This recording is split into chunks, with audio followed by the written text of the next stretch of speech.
یہ امام کا کہ 9 برس کے ہیں، کہ امام رضا کی شہادت ہوگی تو 7 برس کے تھے، 9 برس کے ہیں، بغداد میں اپنی والدہ کے پاس۔ اب مامون جو قاتل تھا 8ویں امام کا، مامون الرشید، ان کا بیٹا ہارون الرشید 7ویں امام کا قاتل، مامون 8ویں امام کا، اس نے کیا کیا تھا کہ اپنی بہن کی شادی کر دی تھی 8ویں امام سے تاکہ زہر دلوانے میں آسانی ہو، اور اپنی بیٹی کی شادی کی 9ویں امام سے۔ لیکن ابھی شادی سے پہلے کا سن لیجئے، تو یہ سکون نہیں ملتا تھا اسے، امام کے قاتل کو سکون نہیں ملتا، تو اب یہ بہت پریشان رہتا، طبیبوں سے، اپنے زمانے کے ڈاکٹروں سے کہا کیا کروں، نیند نہیں آتی، انہوں نے کہا بھی تم شکار پہ چلے جاؤ، اس میں سکون ملتا۔ کہا ٹھیک، اپنی فوج سے کہا تیاری کرو شکار پہ جانا۔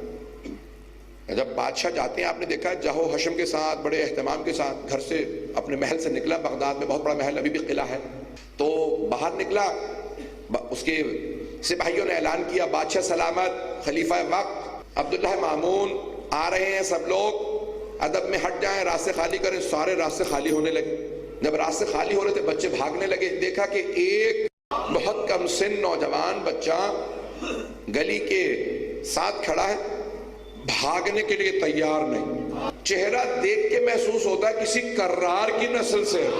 مامون جیسے گزرنے لگا، گھوڑے، ہاتھی، بہت اونٹ وغیرہ، بہت بڑا لشکر تھا، اس نے دیکھا کہ سارے بچے بھاگ رہے ہیں، ایک بچہ بڑے اطمینان سے کھڑا، کہا رک جاؤ، ذرا اس لشکر کو روکو، مجھے اس بچے سے بات کرنی۔ تو ایک مرتبہ بچے سے مخاطب ہوا مامون اور کہنے لگا کہ برخوردار، سب بچے بھاگ رہے ہیں، آپ کیوں نہیں بھاگے؟ امام نے کہا 3 وجہ سے۔ امام نے کہا پہلی وجہ یہ ہے کہ میرے یہاں کھڑے ہونے سے تیرا راستہ نہیں رک رہا، اور دوسرے میں نے کوئی جرم نہیں کیا جو بھاگو، بے خطا فرار نہیں کرتے، مجرم بھاگتے ہیں۔ اور تیسری وجہ یہ ہے مجھے تجھ سے حسن ظن ہے، اچھی تیری طرف نیت رکھتا ہوں کہ تو معصومین کو نہیں مارتا ہوگا۔ پھر امام نے کہا کیا تو نے ایسا بھی کیا؟ پتہ نہیں ہے، یعنی امام نے اسے اشارہ دے دیا کہ مجھے پتا تو قاتل ہے، کہ میں حسن ظن رکھتا ہوں تو معصومین کو نہیں مارے گا، لیکن کیا تو نے ایسا کیا؟ ایک مرتبہ سے پسینے آنے لگے، کہا آپ کون ہیں؟ سمجھ گیا یہ عام بچہ نہیں ہے، کہا آپ کون ہیں؟ کہا انا محمد ابن علی۔ کہا کون سے علی؟ آپ کس علی کے بیٹے ہیں؟ کہا علی ابن موسیٰ رضا۔ کہا خراسان والے؟ امام نے کہا ہاں، میں انہیں امام کا بیٹا ہوں۔ اس نے فوراً قرآن کی آیت پڑھی، اللہ اعلم حیث یجعل رسالتہ، اللہ بہتر جانتا اسے کسے رسول بنانا ہے، کسے امام بنانا ہے۔ کہہ کے چلا گیا، اب آئیے اگر مجھے علم امامت کو پیش کرنا۔ چلا اور واپس آیا، جب واپس آیا تو ایک مرتبہ اس نے راستے میں جب شکار کے لیے گیا تو عربوں کا آج تک شوق ہے، اگر آپ دیکھیں تصویروں میں عقاب، ان کے بادشاہوں کے ہاتھوں میں عقاب دیکھیں گے آپ، شکرا، عقاب وغیرہ ان کی عادت ہے، تو اس زمانے میں بھی عقاب کا شوق تھا۔ اس نے عقاب دراج کے پیچھے، ایک پرندے کے پیچھے اڑایا کہ یہ جائے جا کے اس پرندے کو پکڑ لا۔ کچھ ہی دیر میں دونوں آنکھوں سے اوجھل ہو گئے، نہ دراج نظر آ رہا ہے نہ عقاب۔ بہت دیر بعد عقاب واپس آیا تو ایک چھوٹی سی مچھلی چونچ میں تھی۔ سب سے پوچھنے لگا بھئی دراج پرندے کے پیچھے گیا تھا، واپس مچھلی لے کے آیا کیسے؟ کہ بادشاہ سلامت ہمیں کیا معلوم۔ اب بہت پریشان، کہ ٹھیک ہے میرے عجائب گھر میں رکھ دینا، لکھ دینا مچھلی کے نیچے یہ وہ مچھلی ہے جو بادشاہ مامون کا عقاب ہوا سے لایا۔ ہوا میں مچھلی کہاں سے آئی؟ بہت پریشان، پورے رستے بس یہی سوچ سوچ کے پاگل ہو رہا ہے مچھلی ہوا میں آئی کیسے۔ جیسے ہی دوبارہ بغداد پہنچا، دوبارہ سب نے اعلان کیا بادشاہ سلامت تشریف لے آئے، سارے بچے بھاگنے لگے، دیکھا وہی بچہ ایک بکری کا کان پکڑ کے، سینگ پکڑ کے بار بار کہتا ہے اسجد للہ، اسجد للہ، اللہ کو سجدہ کر، اللہ کو سجدہ کر۔ مامون رکا، کہا سب روک دو قافلے کو۔ کہا کہ کیا کر رہے ہیں آپ؟ بکری سے کھیل رہے ہیں؟ امام نے کہا وما خلقنا للہو واللعب، ہمیں کھیلنے کودنے کے لیے خلق نہیں کیا گیا۔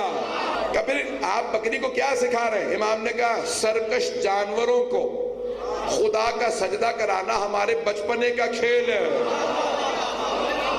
جب جوانی میں آتے ہیں تو بادشاہوں کو خدا کے سامنے جھکاتے ہیں۔ اس نے فوراً جیب میں ہاتھ ڈالا، چھپا کے مچھلی کو نکالا۔ لوگ کھیلتے ہیں نا بچوں سے کہ میری مٹھی میں بند کیا ہے، کہا بتائیے میری مٹھی میں کیا۔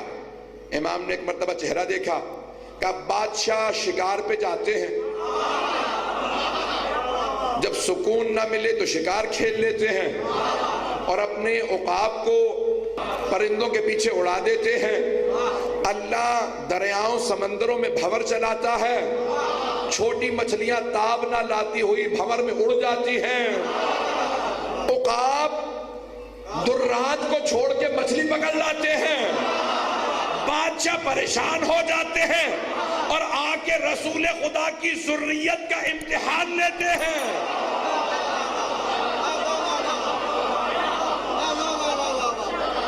اس نے فوراً کہا کہ شادی کرو گا؟ نہیں، یہ عام بچہ نہیں۔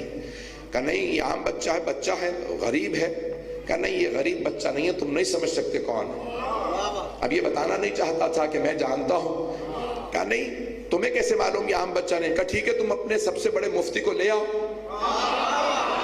پتہ نہیں لوگ ہیں نہیں سنیں گے یہ پریشان ہو گئے۔ تو ان کے اس حکومت کے مفتی اعظم کا نام تھا یحییٰ ابن اقسم۔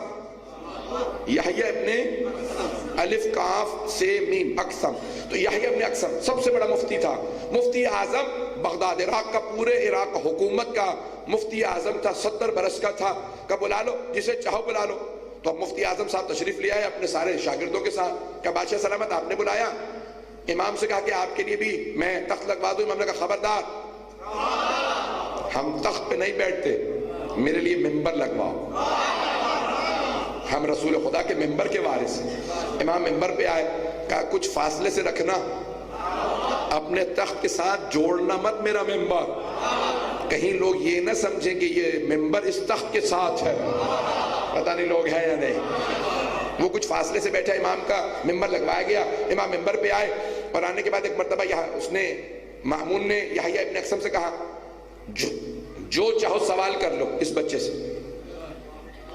اس نے کہا میرا کوئی جوڑی نہیں ہے، یہ بچہ ہے، میں مفتی اعظم ہوں، مجھ سے بڑا کوئی عالم نہیں ہے عالم اسلام میں، یہ بچہ ہے، کسی بھی شاگرد سے میرے مناظرہ کروا لیں۔ تو ایک مرتبہ مامون نے کہا نہیں، تو خود سوال کر، کوئی اچھا مشکل سوال لے کے آ، توجہ ہو۔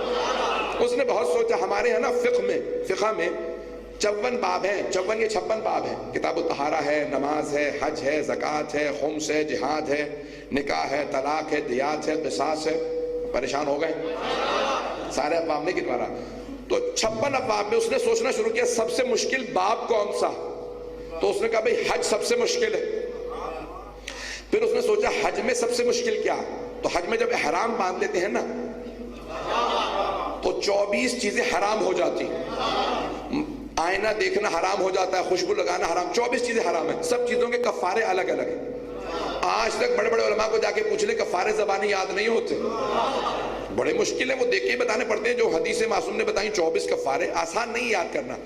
تو عزیزان گرامی جو مسلسل حج پہ جاتا ہے اسے یاد رہتا ہے، اس کے علاوہ تو اس نے کہا بھئی سب سے مشکل حج میں سب سے مشکل کفارات۔ تو اس نے سوچا کفارے سے سوال کرتا ہوں، بچے کو کیا پتا ہوگا، میرے تو کسی شاگرد کو بھی یاد نہیں۔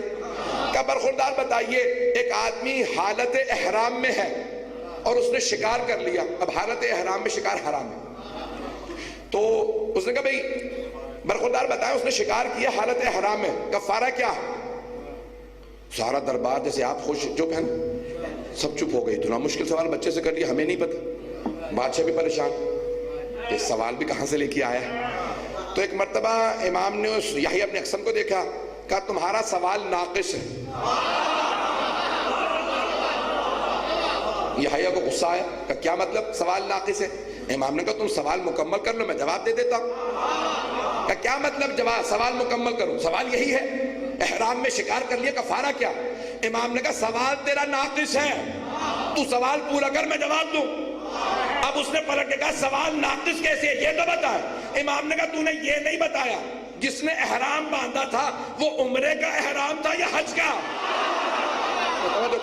دارا نہیں آئے گا ابھی۔ امام نے 13 سوال بتائے ہیں۔ امام نے کہا یہ بتا وہ جو احرام باندھا تھا حج کا احرام تھا یا عمرے کا؟